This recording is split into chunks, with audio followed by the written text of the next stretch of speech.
experience, your own practice, what you're trying to do, and answer these 3 questions for yourself. So I'll start here with my class. I'll show you how we work together. And so I'll start off by pointing out that you'll notice that we don't have a syllabus. I don't write down the program for what is to be learned. Instead, we meet the first day and we make an agreement. And the agreement is we are going to make a documentary, a video, that's going to, we want to go to Sundance, which Sundance is, one of the most premier film events in the world. And as far as I know, no students have ever made it to Sundance, right? So we set that as the goal. And by setting that as the goal, all the students are excited about it. They think, yeah, let's try it, let's go for it.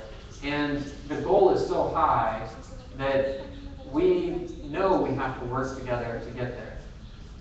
So we have what we call a research schedule, and it's on a wiki.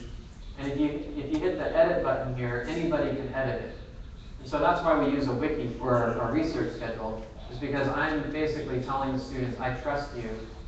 We all want to go on and make the best documentary possible, and I want to empower you to help us get there. And so I let any student edit the program, edit the syllabus throughout the semester.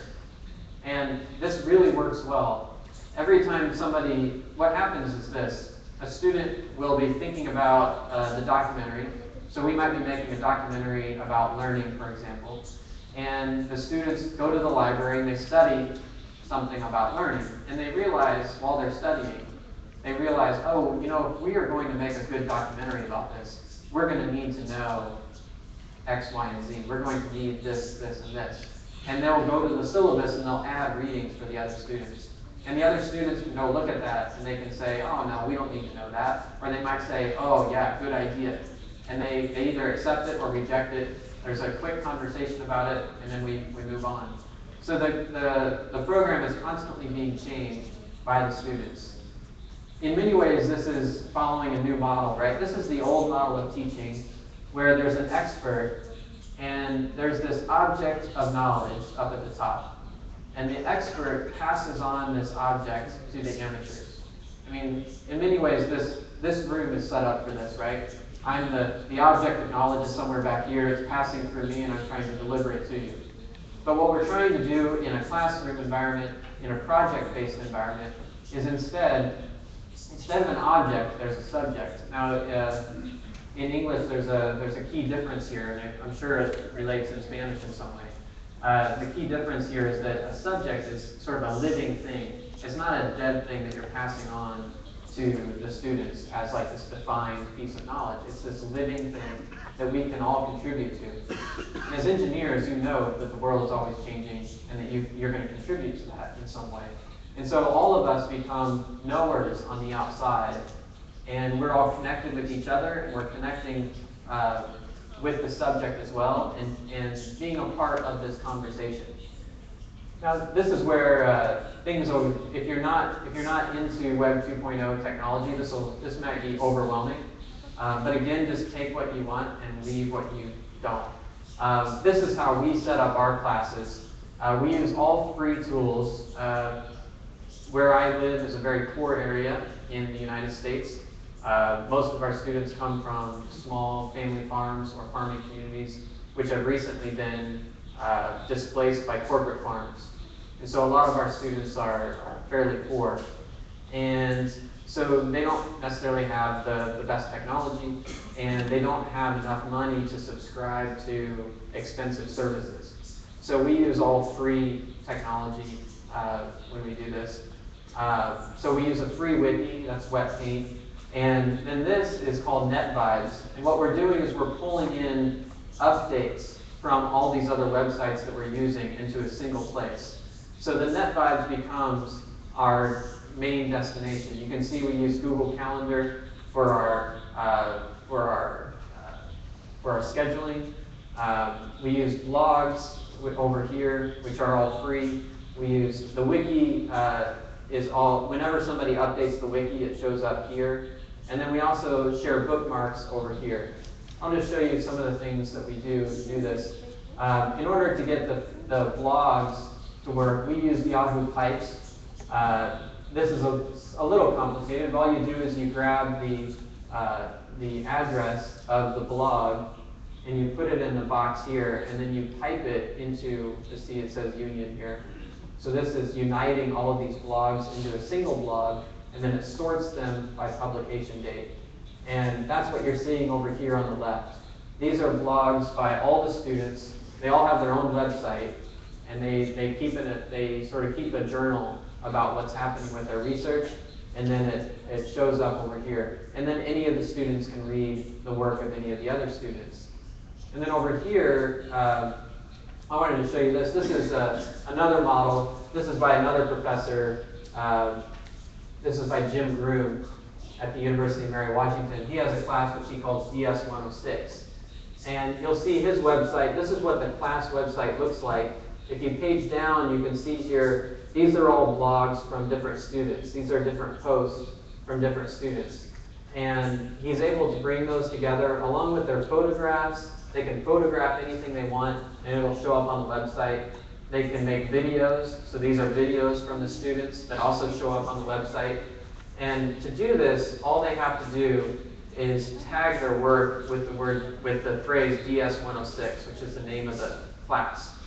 And if you're interested, this is not especially difficult to do. But if you want a little direction after the seminar, the main seminar, I can show you real quickly how to do this. But basically, what it allows him to do is that anybody anywhere on the web can use the tag DS106, and it shows up on his main website. And I can show you how to do this. So you can take your own class tag. So I teach anthropology, so it's usually ANTH 200, something like that.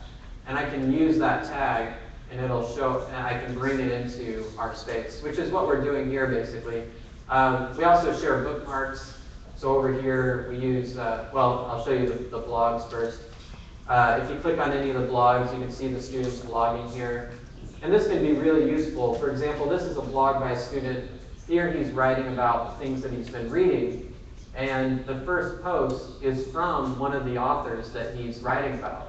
And the author is basically writing in and saying, thanks for reading my work. You should also read work from these two guys.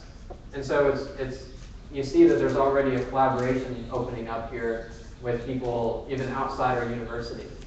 And then over on the right, you can see this is for storing our bookmarks. And we use Digo to do that. Digo allows you to, this is the word here, Digo, this is the website. You can hit the bookmark button, and you can also put highlights on the page, so you can highlight things. You can leave notes to each other, so you can actually add a note. So here you can see students can add a note anywhere on any page. And you can have conversations emerge between you and your students or among your students as well. And all of that is automatically sent to the front page here just by creating what's called an RSS feed for the site. So if you're not familiar with RSS feed, that's another thing you can look up on YouTube or on Google to get more information about on how to set it up yourself. The important thing about all this that I want to share with you is that it's a way for us to leverage this technology beyond the classroom. So even when we leave the classroom, we're still collaborating.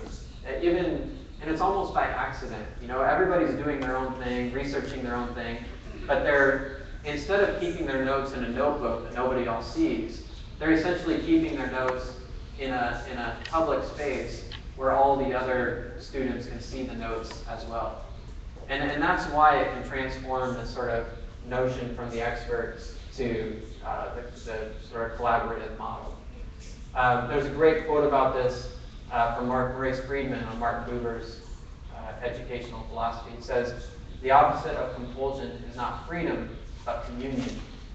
What that means is that I think a lot of people think that when they see the type of collaborations that I do in my class, or they see that I'm letting my students write their own syllabus, right? They're writing their own program.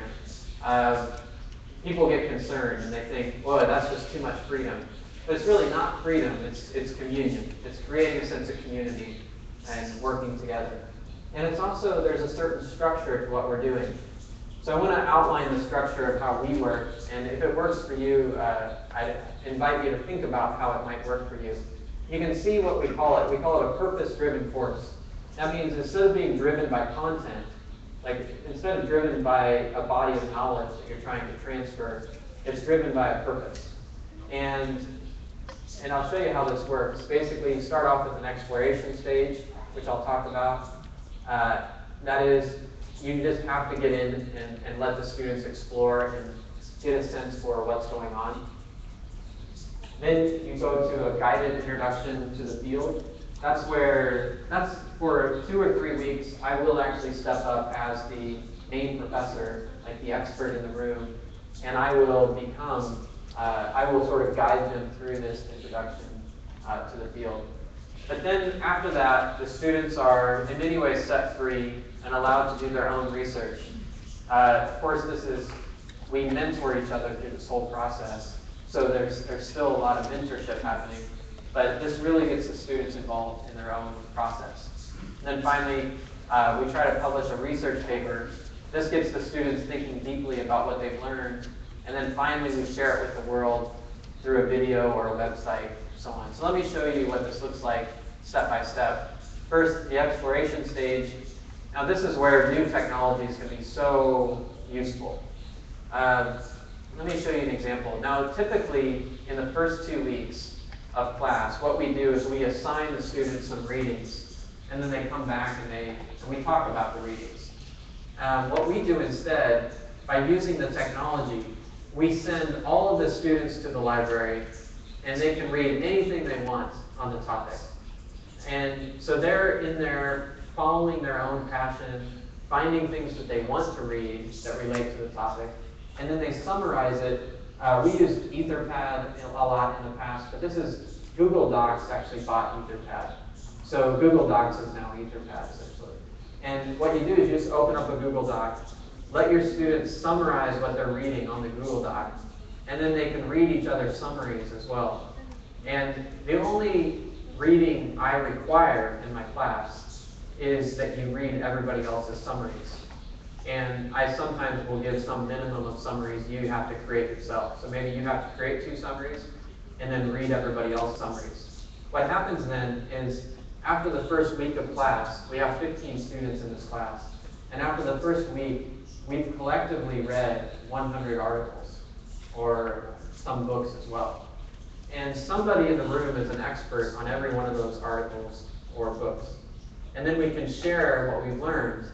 And it's so different than doing it where it's sort of the professor delivering the information. Instead, all these students are coming back with all of this information they've learned, and we're all sharing, and then we're thinking about